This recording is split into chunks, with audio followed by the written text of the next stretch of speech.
हालांकि हमारा सभी का फर्ज वही है कि आज के जो हालात है, आज जो समाजहीन और असंवेदनशील जो सरकार है और वो जो सांप्रदायिक और धर्मांधता से लेस होकर जो नफरत का व्यापार कर रही है और हर जगह पे डर, आतंक, खौफ का वातावरण है और उसी को बोया जा रहा है। यानी उनका जो इन्वेस्टमेंट है वो केवल डर और आतंक और खौफ है।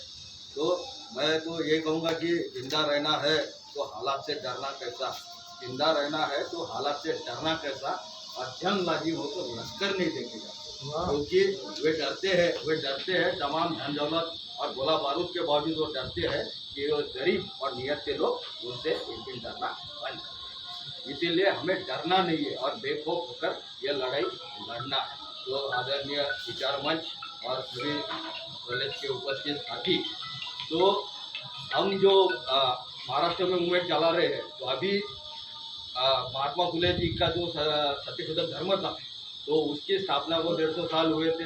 तो उसके उपलक्ष्य में वर्धा में भी प्रोग्राम हुआ, नागपुर में हुआ, औरंगाबाद में हुआ, उसी तरह से गेवराई वगैरह और स्थानिक भी कई जगह पे हुए। तो इसमें तय हुआ कि फुले के जो विचार थे सेकुलर, वो आज भी उसकी प्रासंगिकता है। तो उसको पुनर्जीवित करने के लिए हम गांव-गांव और कस्बों-कस्बों तक पहुँचे और विविध जो जैसे कि राहुल जी ने भी जो पहल की है उसका भी मैं सराहना करूँगा कि कई सालों बाद कांग्रेस भी अभी इसमें उतरी है कि वो नफरत छोड़ो और भारत जोड़ो की यात्रा कर रही है। तो इसी तरह से विनीत जी, कांग्रेस विनीत जी जो है, जो ढाई आकर आपकी यात्रा है कबीर जी की, तो वैसी ही इसके पहले भी वो जो है कलबुर्गी जी से लेके तो पानसरे और दाभोलकर, इनके मतलब इनका जो पूरा जो जहाँ वो रहते हैं वहाँ पर वो जाके आए और महाराष्ट्र और एमपी पूरा और कर्नाटक उन्होंने यात्राएं की है। तो इसी तरह की यात्रा की हमें बहुत ज़्यादा जरूरी है, क्योंकि संवाद यदि हमको साधना है तो ये यात्रा में वो बहुत सहजता से और सरल तरीके से होता है और हम जान भी सकते लोगों की समस्याएं भी क्या है और लोगों को जोड़ भी सकते।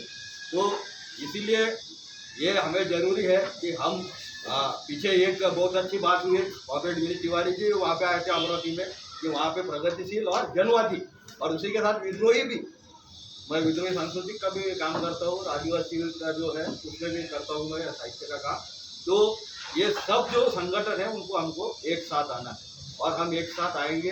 कोई जैसे उद्भावना का जो चल रहा है, तीसरी दुनिया है, ऐसे जो हमारे अखबार है, तो मैं कहूँगा कि एक ऐसा न्यूज़ लेटर जो ऑनलाइन जो होता है तो वो भी हमने निकालना चाहिए, क्योंकि आजकल क्या हो गया है, जो एडिशन जो निकलती है आजकल हमारे यहाँ पे, तो बुल्ढाना में घाट के नीचे जो है तो बहुत बड़ा जिला है, तो वो 4-5 तालुके की अलग एडिशन है और बाकी 4-5 तालुके के अलग है। मतलब एक जिले में क्या हो रहा है ये भी पूरे तरीके से मिलता नहीं। इसलिए सोशल मीडिया हमारा बहुत अच्छा कारगर ऐसा हथियार हमारे पास है, तो उसका भी ये करना चाहिए।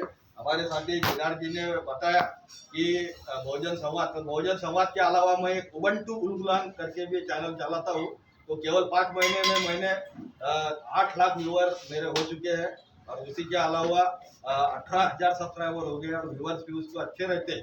तो उबंटू का मतलब आप जानते होंगे, जो अफ्रीकन स्टोरी है, आदिवासी एंथ्रोपोलॉजी जाता है और आदिवासी को जो बच्चे अफ्रीका के जंगल के उनको जमा करता है और एक जो टोकरी में चॉकलेट वो रखता है और उनकी रेस लगाता है। तो एक साथ वो दौड़ते नहीं है, तो सब मिलके वो एक साथ दौड़कर चॉकलेट की टोकरी उठाती है कैंडीज की।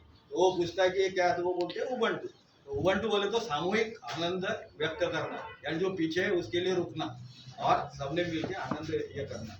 तो ये सामूहिकता, सामुदायिकता, इसका बोध उसमें है। और उलगुलान जो टोटल रिवॉल्यूशन जो बिरसा मुंडा का नारा था, सामाजिक, सांस्कृतिक, आर्थिक, राजकीय टोटल उलगुलान क्रांति। तो ये इसके लिए मैं आखिर में केवल यही कहूँगा कि कपिल दरवेश ने जो बात कही थी, उसकी लाइन जो थी कि तुम देखना वो जमा होंगे एक दिन, तुम देखना वो जमा होंगे एक दिन और तुम्हारे हाथ से वो बंदूकें छीन कर जमीन के 7 परतों के अंदर गाड़ देंगे और वो उन सब से मोहब्बत करेंगे जिनसे तुमने उनको नफरत करना सिखाया है और वो सब कुछ उलट पुलट कर डालेंगे एक नई दुनिया बनाने के लिए, सबके लिए ये सुंदर दुनिया, बॉर्डरलेस वर्ल्ड।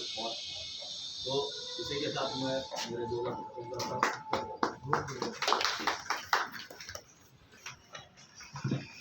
बहुत छोटा और सारगर्भित अपना वक्तव्य दिया। निश्चय ही वह सोचने पर मजबूर करता है कि हमें तैयार रहना होगा इस कठिन समय से।